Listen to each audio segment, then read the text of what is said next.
வணக்கம். இளம் வயதில் இருதய நோய்கள், மாரடைப்பு போன்ற நோய்கள் அதிகரித்து கொண்டிருக்கிறது. இதற்கு காரணம் என்ன அப்படின்னு நம்ம ஆராய்ந்து பார்த்தோம்னா, ஒன்று நமக்கு எக்ஸசைஸுங்கிற ஒரு ஃபேக்டர் ரொம்ப குறைஞ்சி போச்சு. முன்னாடிலாம் அதிகமான தூரம் நடந்து போவோம், முன்னாடிலாம் சைக்கிளிங்கு இதெல்லாம் இருந்துச்சு. இப்போ நம்ம எக்ஸசைஸ் பண்ணணும், வாக்கிங் பண்ணணுங்கிறதுக்காக காலையில் ஒரு அரை மணி நேரம் வாக்கிங் போகிறோமோ, இல்லை ஒரு ஜிம்முக்கு போகிறோமோ, இல்லை இது போல் டெய்லி ரொட்டீனில் அந்த எக்ஸசைஸுங்கிற ஃபேக்டரு ரொம்ப குறைஞ்சி போச்சு. ரெண்டாவது, நம்ம டயட் ரொம்ப மாறிடுது. முன்னாடியெல்லாம் அதிகமான வெஜிடபிள்ஸ், ஹை ஃபைபர் டயட்டு எல்லாம் இருந்துச்சு. இப்போ ஒரேடியா காம்ப்ளெக்ஸ் கார்போஹைட்ரேட்ஸும், ஃப்ரைட் ஃபுட்டு, ஜங்க் ஃபுட்டு இதெல்லாம் அதிகமாக நம்ம டயட்டில் எடுத்துக்கிறோம். சைல்டுஹுட் ஒபிசிட்டி, சின்ன சின்ன குழந்தைங்கள்லாம் பார்த்தீங்கன்னா இந்த மாதிரி ஜங்க் ஃபுட் சாப்பிட்டு எல்லாம் ஹெவியாக ஓவர் வெயிட்டாக இருக்கிறாங்க. So sedentary lifestyle, junk food and on top of these two, covid வந்த பிறகு பார்த்தோம்னா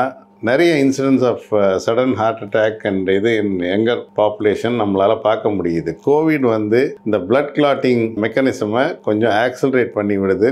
அதை நம்ம ஒரு ப்ரோத்ராம்பாட்டிக் ஸ்டேட் அப்படின்னு சொல்லுவோம். ஸோ அதுக்கு பிறகும் பார்த்தோம்னா நிறைய யங் இண்டிவிஜுவல்ஸில் ஹார்ட் அட்டாக் நம்மளால் பார்க்க முடியுது. டயக்னாஸ்டிக் மொடாலிட்டிஸ், அதாவது ஆராய்ந்து பார்க்குற கருவிகள், ஆராய்ந்து பார்க்குற ஃபெசிலிட்டிஸ்லாம் இப்போ வர வர அதிகரித்து வருது. அதனால் சில டிசீசஸ்லாம் நம்ம ஏர்லியாகவே பிக்கப் பண்ணுறோம். And reach for all the expert are high and investigations. இப்போ ஒரு ஆன்ஜியோகிராமோ இல்லை ஒரு எக்கோவோ இப்போ நிறைய இது ஒரு சந்தேகம் இருந்தாலே நம்ம எடுத்து பார்த்து அதை டயக்னோஸ் பண்ண முடியுது. ஸோ வித் ஆல் தீஸ் பார்க்கும்போது அந்த incidence of cardiac diseases and incidence of myocardial infarction, incidence of coronary artery disease in younger individuals is on the rise. So இதை நம்ம கட்டுப்படுத்தணும் அப்படின்னு பார்த்தோம்னா, எக்ஸசைஸுங்கிறது ஒரு ரொம்ப முக்கியமான ஃபேக்டர். அந்த எக்ஸசைஸ் நம்ம கட்டாயமாக ஒரு நாளைக்கு at least ½ an hour of brisk walking பண்ணணும்.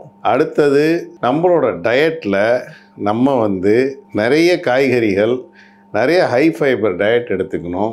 இந்த junk food, sweets, high fat diet இதெல்லாம் முடிஞ்ச அளவு அவாய்ட் பண்ணணும். அதுக்கு பிறகு யார் ஸ்மோக்கிங்கிறது ஒரு வெரி ஹை ரிஸ்க் ஃபேக்டர், அதை நம்ம கட்டாயமாக அவாய்ட் பண்ணணும்.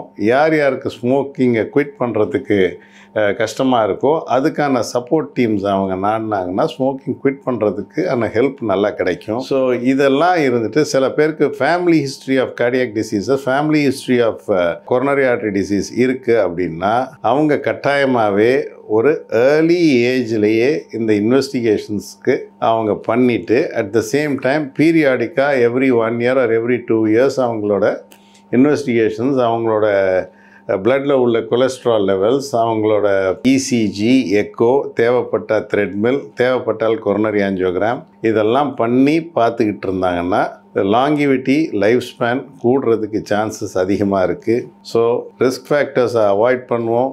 எக்ஸசைஸ் அண்ட் டயட்டை நம்ம இன்னும் காஷியஸாக இருப்போம். நம்மளோட லைஃப் ஸ்பேனை இன்க்ரீஸ் பண்ணுவோம். தேங்க்யூ.